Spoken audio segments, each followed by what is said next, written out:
Captain Ben Torres stood at the observation deck of the diplomatic vessel Unity, watching the massive Zephyrian homeworld grow larger through the reinforced glass. The planet sparkled like a jewel against the black of space, its surface covered in cities that looked like they were made of pure crystal. 3 moons orbited the world, each one glowing with soft blue light. "First time seeing their homeworld, Captain?" asked Dr. Sarah Kim, the mission's chief medical officer. She joined Ben at the window, her tablet clutched tightly in her hands. "Yes, and I hope it goes well," Ben replied. His voice carried the weight of responsibility that had been crushing him for months. "Millions of people are counting on us." The plague had started small on the outer colonies, a simple virus that caused fever and weakness. But it had mutated quickly, spreading faster than anyone expected. Now it was killing thousands every day across 12 different worlds. Human medicine could slow it down but not stop it. Only the Zephyrians had the advanced medical technology that could create a cure. "Captain Torres to the bridge," came the voice over the ship's communication system. "We're receiving a transmission from the Zephyrian fleet." Ben made his way to the bridge where his crew of 12 worked at their stations. The main screen flickered to life, showing the face of a Zephyrian officer. The alien's skin looked like it was made of pale green crystal, with lines of silver light running through it. 2 large dark eyes stared out from an elegant face. "Human vessel Unity, you are cleared to dock at Station 7. Queen Vela will meet with your delegation in 4 hours, the officer said. His voice was musical, like wind chimes in a gentle breeze. "Thank you," Ben replied. "We appreciate the Queen's time." The transmission ended and Ben turned to his crew. "Remember, everyone, we need this alliance. Be respectful, follow their customs, and let me do most of the talking." Commander Lisa Park, his second-in-command, nodded. The cultural briefing said they value directness and honesty. "That should work in our favor." "I hope so," Ben said. 2 hours later, their ship docked with the massive space station orbiting the Zephyrian homeworld. The station was beautiful, with flowing curves and surfaces that seemed to shift color in the light. As Ben and his small diplomatic team walked through the docking tube, they could see Zephyrian citizens moving through transparent walkways, their crystalline skin glowing softly. A tall Zephyrian woman waited for them at the airlock. She wore robes of deep purple that seemed to move like liquid. "I am Ambassador Nira," she said with a slight bow. "The Queen is eager to meet with you." They followed Ambassador Nira through corridors that looked more like art galleries than hallways. The walls were covered in patterns that moved and changed, telling stories in light and color. Other Zephyrians they passed stopped to stare at the humans with curious eyes. "Your people seem interested in us," Dr. Kim observed. "Humans are still very new to us," Ambassador Nira explained. "We have met only a few other species in our long history. Each one brings new perspectives." They entered a large chamber with a domed ceiling that showed the stars outside. In the center of the room stood a throne made of what looked like pure diamond. On it sat Queen Vela, the ruler of the Zephyrian Empire.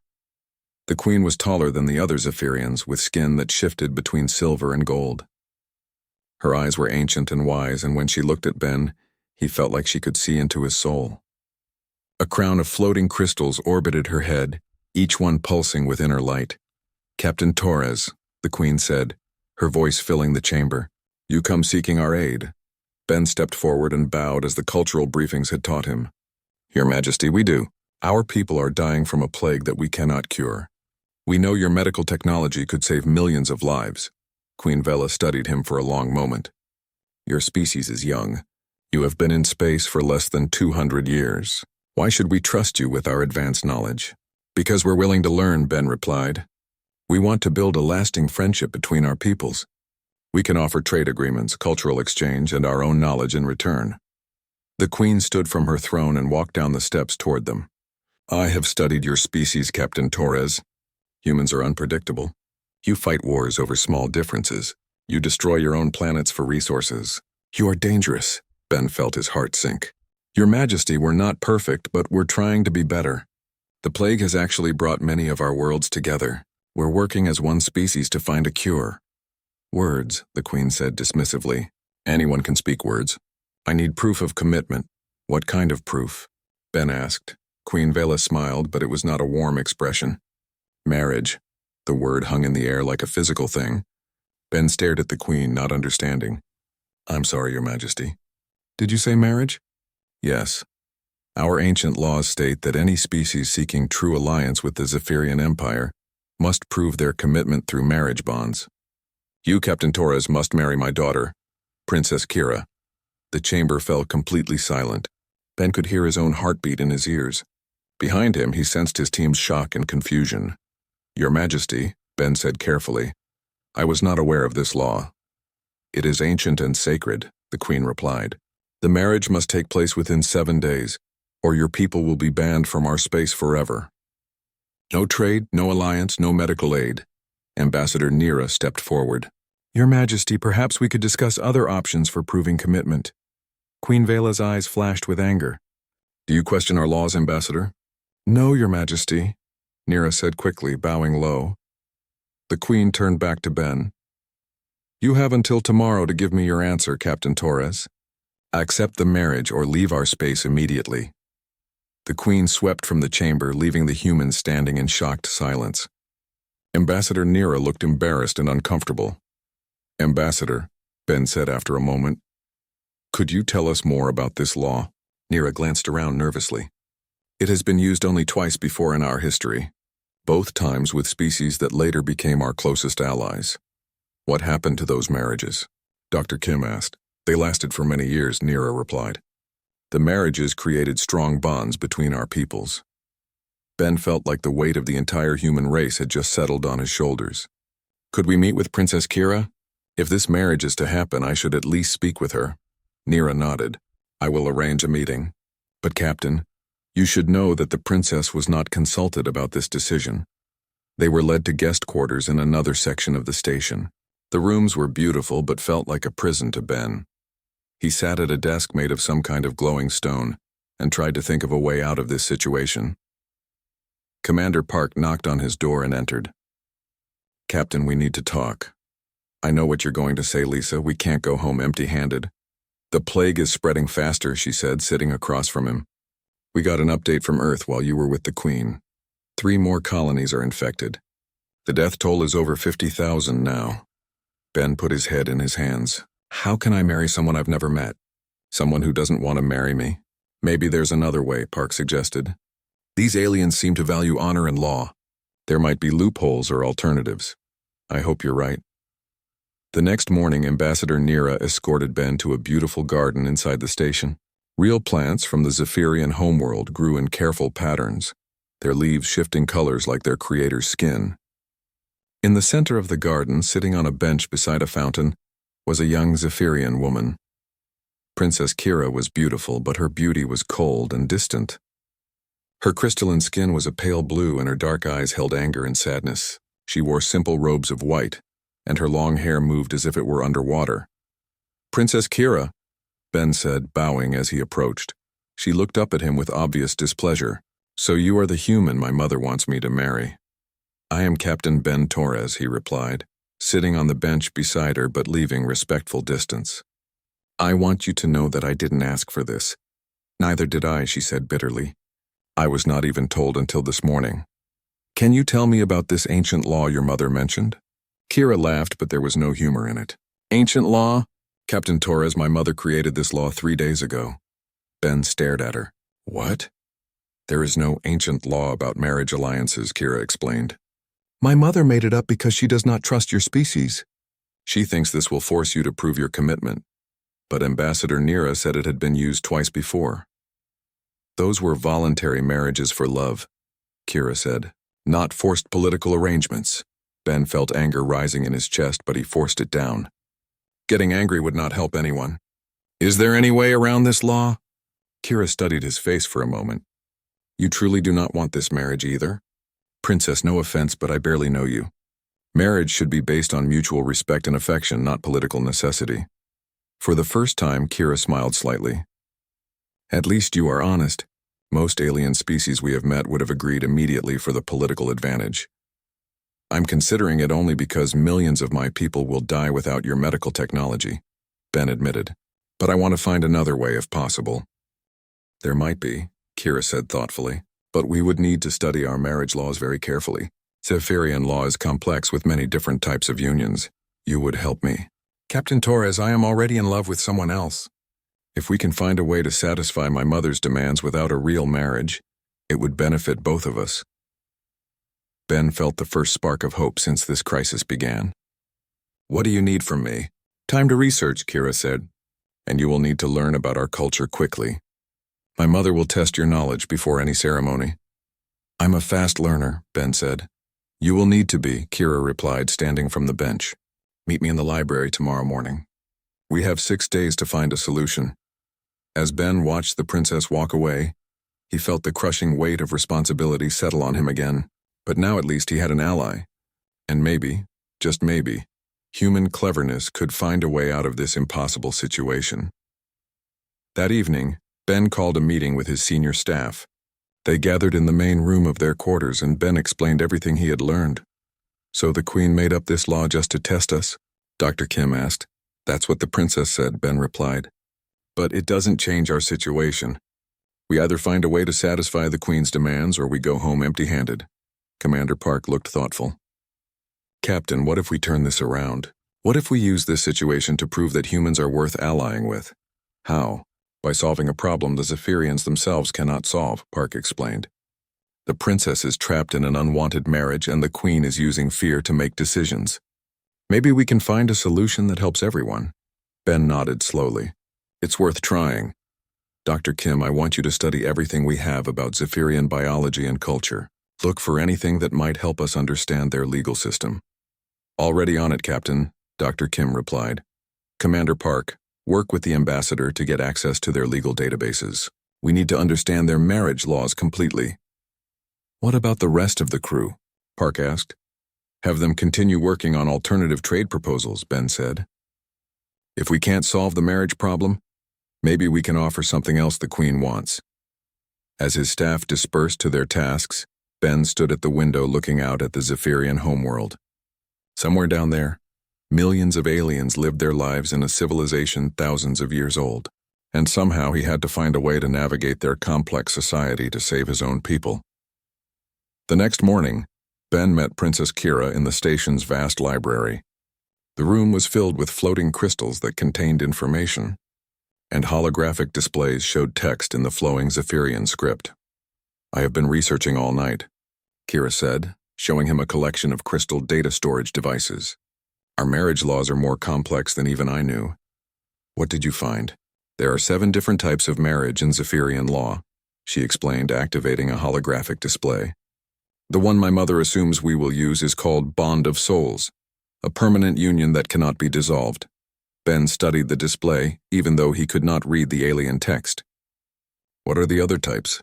There is Bond of Hearts for love marriages, Bond of Families for political alliances between noble houses and others, Kira said.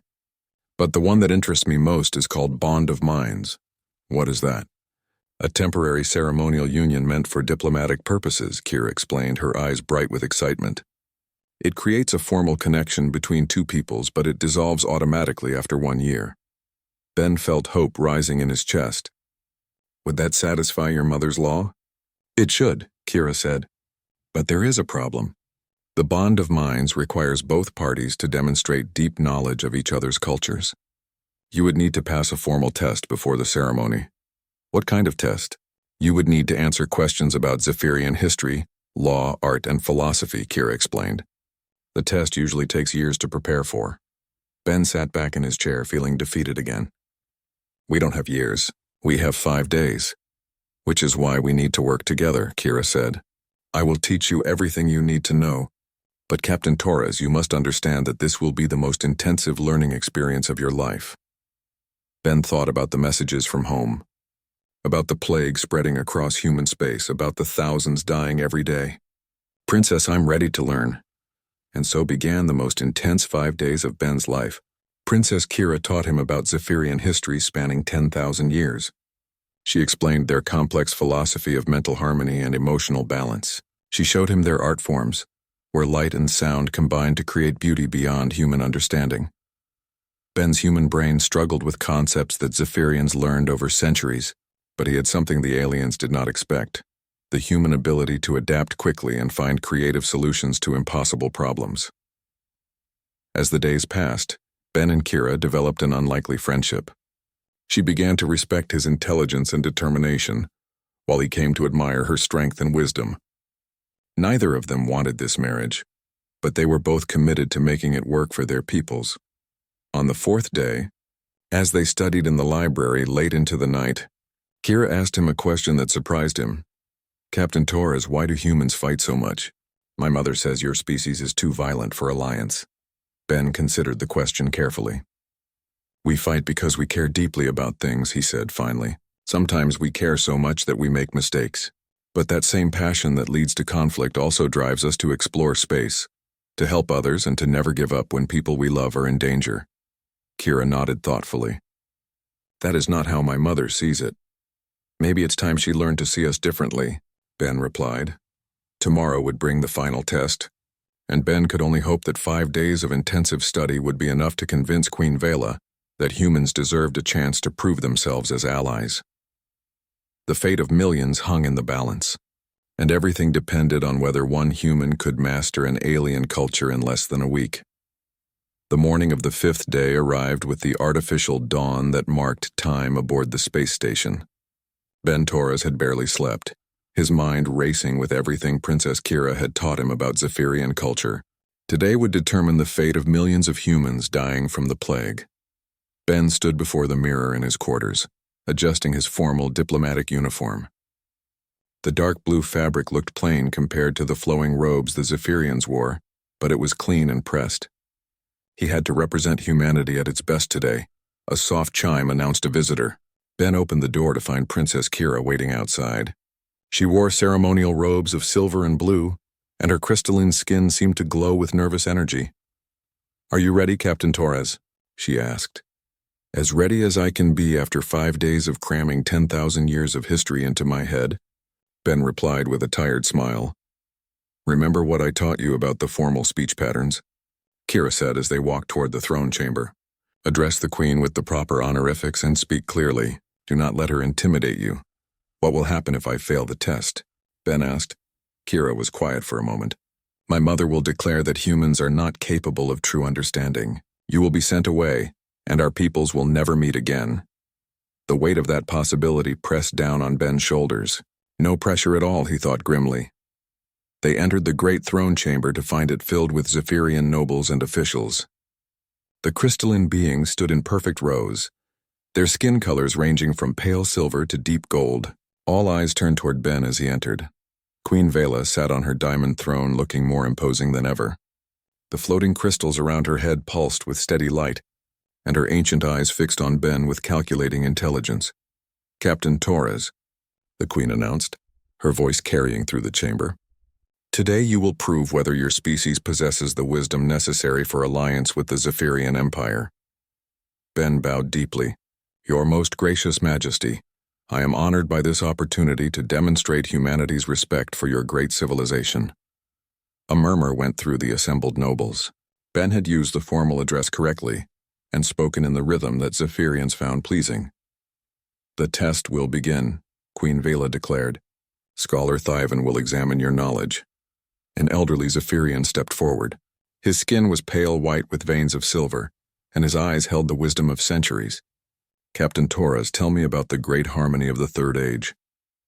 Ben took a breath and began to recite what Kira had taught him.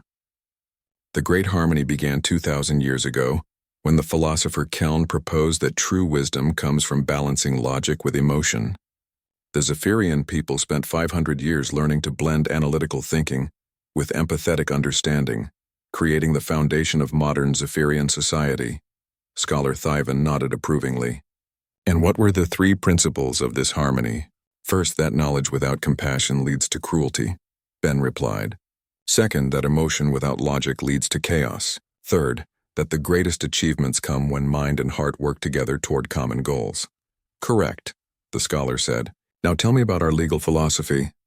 For the next hour, Ben answered question after question. He discussed Zephyrian art, where colors and sounds created emotional experiences that could last for days. He explained their complex system of family relationships, where biological and chosen families held equal importance. He described their approach to conflict resolution, which focused on understanding rather than punishment. With each correct answer, Ben could see surprise growing on the faces of the assembled nobles. They had not expected a human to master so much knowledge so quickly. Final question, Scholar Thyvan announced. What is the most important virtue in Zephyrian society? Ben paused. This was not something Kira had specifically taught him, but he had learned enough about their culture to understand the underlying values. Adaptive wisdom, Ben said. The ability to learn from new experiences and change one's thinking when presented with better ideas.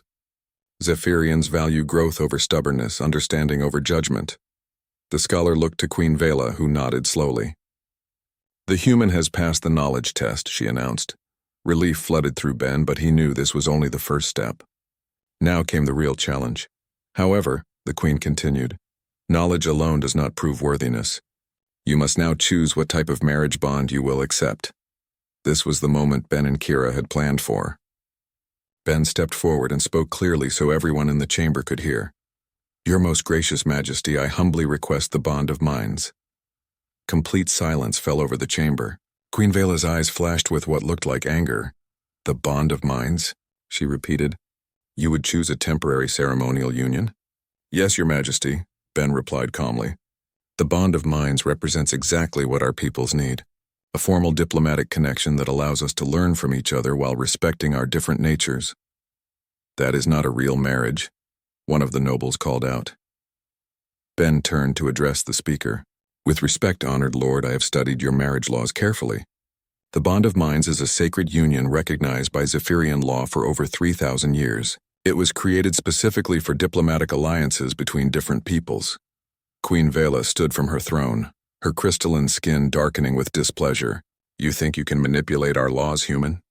No, Your Majesty, Ben replied. I think I can honor them. You created a law requiring marriage to prove commitment. I am offering marriage exactly as you demanded. A temporary marriage proves nothing, the Queen said. It proves that humans can learn, Ben responded. It proves that we respect your customs enough to study them deeply. It proves that we seek partnership, not domination. Princess Kira stepped forward. Mother, the captain is correct. The bond of minds is a legitimate marriage under our law. You stay out of this, Queen Vela snapped at her daughter. That was when Ben made the choice that would change everything. Instead of backing down, he spoke up in defense of the princess. Your Majesty, Princess Kira has been helping me understand your culture. She has shown wisdom, patience, and kindness. If you truly value the harmony between mind and heart that your society prizes, then you should listen to her counsel. The chamber erupted in whispers. No one had ever seen an alien defend a member of the royal family against the Queen herself. Queen Vela's eyes blazed with fury. You dare lecture me about my own daughter? I dare suggest that maybe Princess Kira sees something you do not, Ben replied firmly. She sees that humans and Zephyrians have more in common than we have differences. The Queen stepped down from her throne and walked toward Ben. And what exactly do we have in common? We both love our families, Ben said. We both want to protect our people. We both believe that knowledge and wisdom should be used to help others. The only difference is that humans are younger and still learning. Humans are violent, the Queen countered. Sometimes, Ben admitted, when someone threatens the people we love, we fight. But we also help. Right now, human doctors are working around the clock to save lives. Human ships are carrying supplies to suffering worlds. Human families are taking care of orphaned children. We fight when we must, but we save lives when we can. Queen Vela studied Ben's face for a long moment. Pretty words, she said finally. True words, Ben replied. Your Majesty, I understand why you do not trust us. We are new to space and we have made mistakes, but we are trying to learn from those mistakes. That is what the bond of minds represents, a chance for our peoples to learn from each other. The Queen turned away from Ben and walked back toward her throne. The bond of minds requires both parties to demonstrate cultural understanding. You have shown knowledge of our ways, human, but what have you taught us about yours? Ben realized this was his chance to show what made humans special. Your Majesty, may I tell you a story about my world? Speak, the Queen commanded.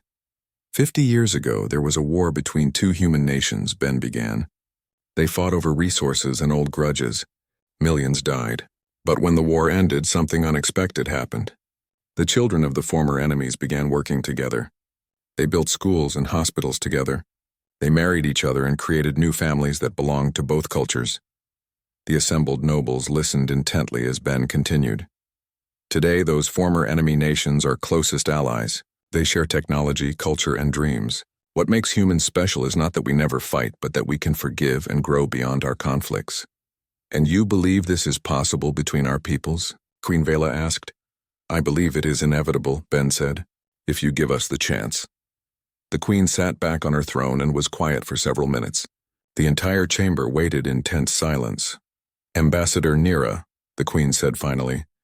Yes, your majesty? The ambassador stepped forward. What is your assessment of these humans? Ambassador Nira looked nervous, but she spoke clearly. Your majesty, I have observed them for 5 days.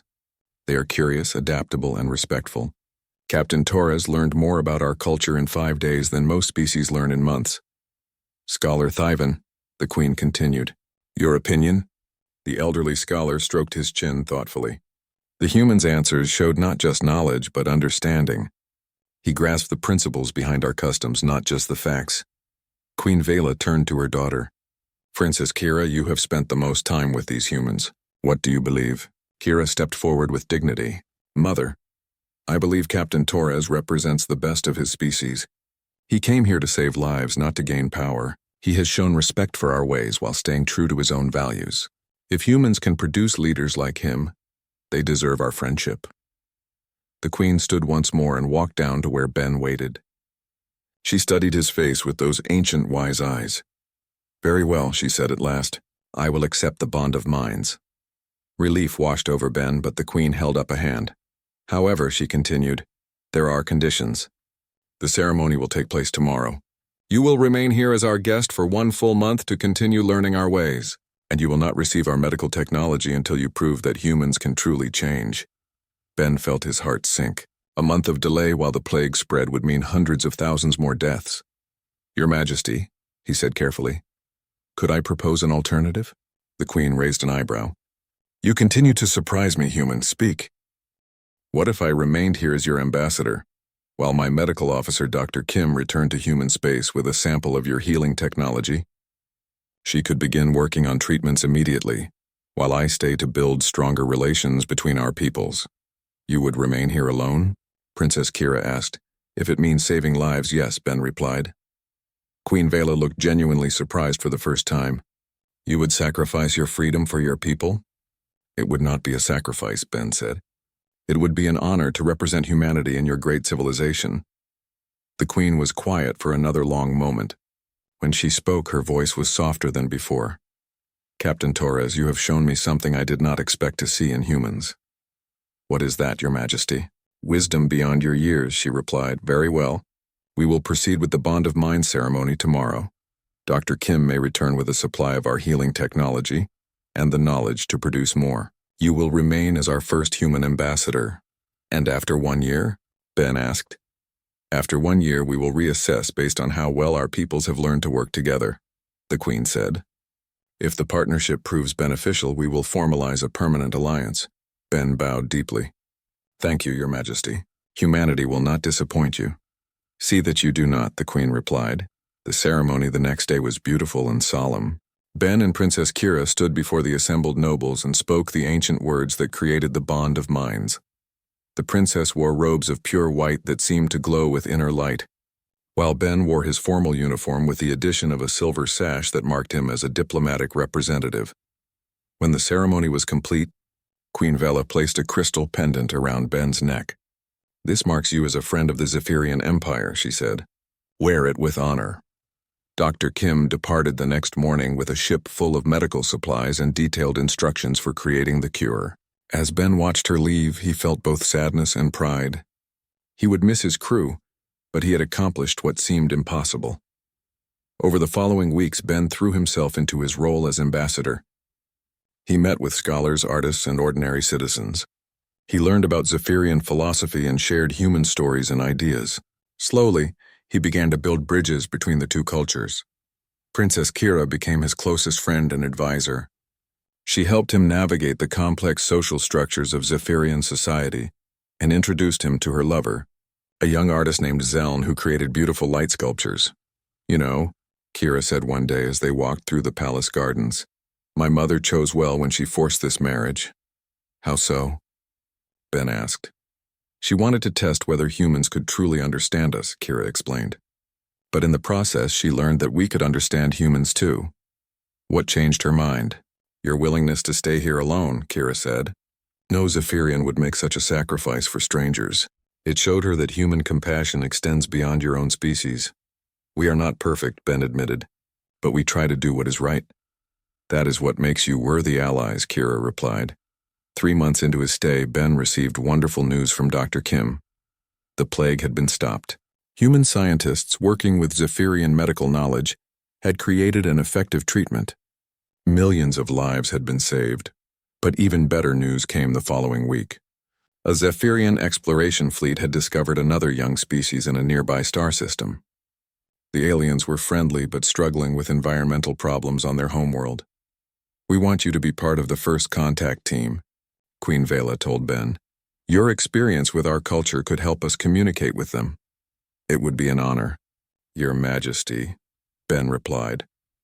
And so Ben became not just an ambassador between humans and Zephyrians, but a bridge builder between multiple species.